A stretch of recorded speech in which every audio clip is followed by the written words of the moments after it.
we have to have a technological solution which allows people to maintain many of the assets which they believe are important to their quality of life.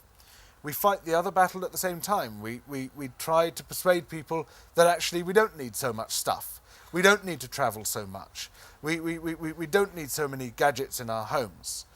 But we have to bridge that political gap in the remarkably short amount of time which is available to us. And that means confronting some truths which are very uncomfortable for people like me within the environment movement.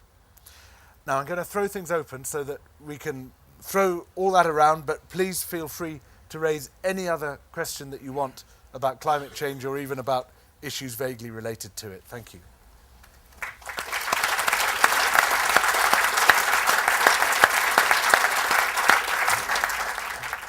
You put a lot of emphasis initially on renewable power, which I gather is electrical power.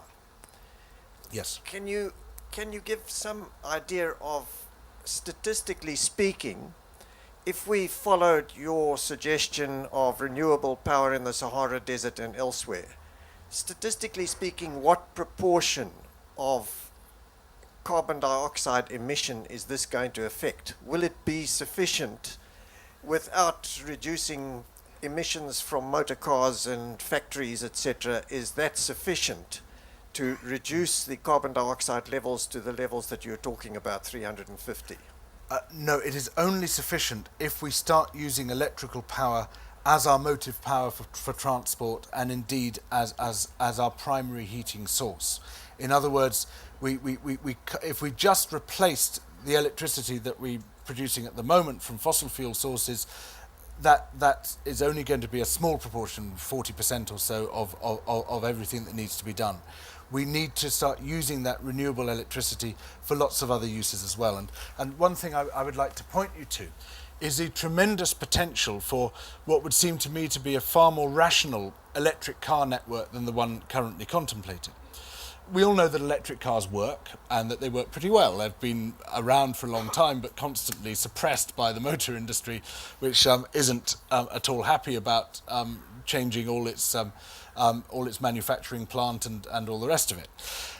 The big problem with them is that the battery runs down after about 100 miles. You have to plug it in for a few hours and recharge it. So you don't have the flexibility which a petrol or diesel-driven car has.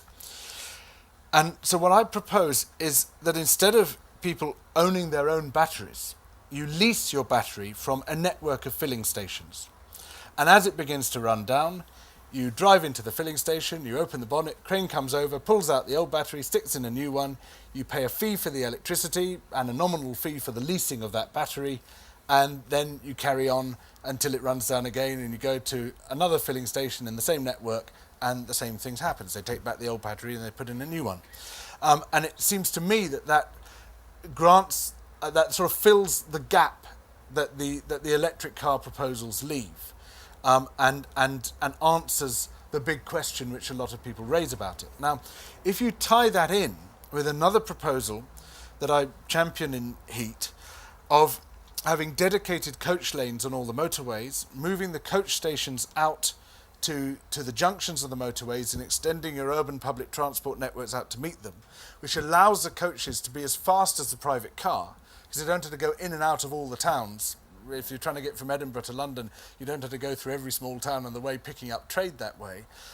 Then they're as fast, they're as efficient as a private car, whereas they only produce 10% of the emissions even now. If you make the coach system an electric system as well, and in this case it could potentially be an electric system with overhead rails, effectively like a tram or a trolley bus system, then you are really talking about a massive reduction in transport emissions, effectively to zero, because you could potentially have a zero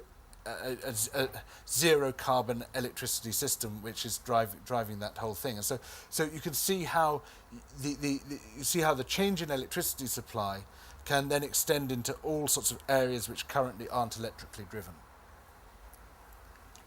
Last question.